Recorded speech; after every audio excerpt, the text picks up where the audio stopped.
চাটাও ready হয়ে গেছে, পকোড়াও ready হয়ে গেছে। সন্ধেবেলায় একটা ছোট্ট টিফিন হয়ে গেল, চায়ের সঙ্গে পকোড়া। ভালো লাগলে শেয়ার, লাইক এবং কমেন্ট সবই করবেন, এটাই আপনাদের কাছে আশা করি। আজ একটা নতুন রেসিপি হবে। রেসিপিটা মুসুর ডালটা দিয়ে একটা কপি দিয়ে বড়া হবে। বেসন দিয়ে বড়া, কপির বড়া খেয়েছেন, এটা মুসুর ডাল দিয়ে দেওয়া হবে। এটা মুসুর ডালটা, এই জলটা ফুটছে, এই জলের মধ্যে মুসুর ডালটা দিয়ে দেওয়া হবে। দিয়ে আধ ঘন্টা মতো মুসুর ডালটা ভিজানোর জন্য রাখা হবে। ডালটা সিদ্ধ হয়ে গেছে, এবার ডালটা মিক্সিতে দেওয়া হবে, জলটা ছেঁকে নেওয়া হবে, নিয়ে মিক্সিতে দেওয়া হবে। ডালটা মিক্সিতে দেওয়া হয়েছে, এবার মিক্স করা হবে ডালটা।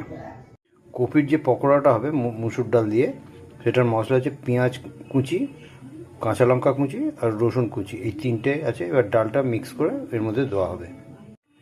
কপিগুলোকে কাটা হয়েছে, কপিগুলোকে এবার গরম জলে দিয়ে ভাপানো হবে।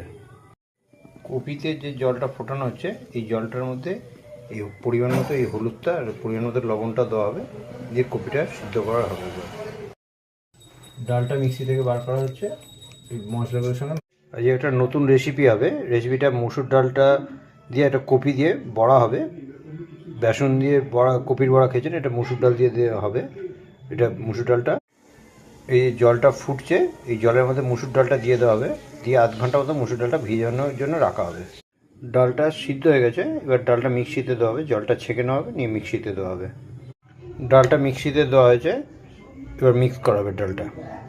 কপির যে পকোড়াটা হবে মুসুর ডাল দিয়ে, সেটার মশলা হচ্ছে পেঁয়াজ কুচি, কাঁচা লঙ্কা কুচি আর রসুন কুচি, এই তিনটে আছে। এবার ডালটা মিক্স করে এর মধ্যে দেওয়া হবে। কপিগুলোকে কাটা হয়েছে, কপিগুলোকে এবার গরম জলে দিয়ে ভাপানো হবে। কপিতে যে জলটা ফোটানো হচ্ছে, এই জলটার মধ্যে এই পরিমাণ মতো এই হলুদটা আর পরিমাণ মতো লবণটা দেওয়া হবে, দিয়ে কপিটা সিদ্ধ করা হবে। ডালটা মিক্সি থেকে বার করা হচ্ছে, এই মশলাগুলোর সঙ্গে মাখা হবে। কর্নফ্লাওয়ারটা দেওয়া হচ্ছে, ওটা সব মাখা হবে ওর সঙ্গে। পরিমাণ মতো হলুদ দেওয়া হচ্ছে, জিরেগুলো দেওয়া, ধনেগুলো দেওয়া হচ্ছে। এটা জিরেগুলো পরিমাণ মতো দেওয়া হচ্ছে, পরিমাণ মতো জিরেগুলো দেওয়া হলো। লবণ দেওয়া হচ্ছে,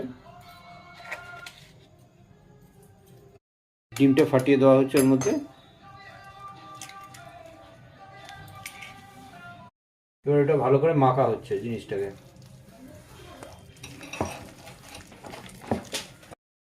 তেলটা গরম হয়েছে, ছাড়া হচ্ছে।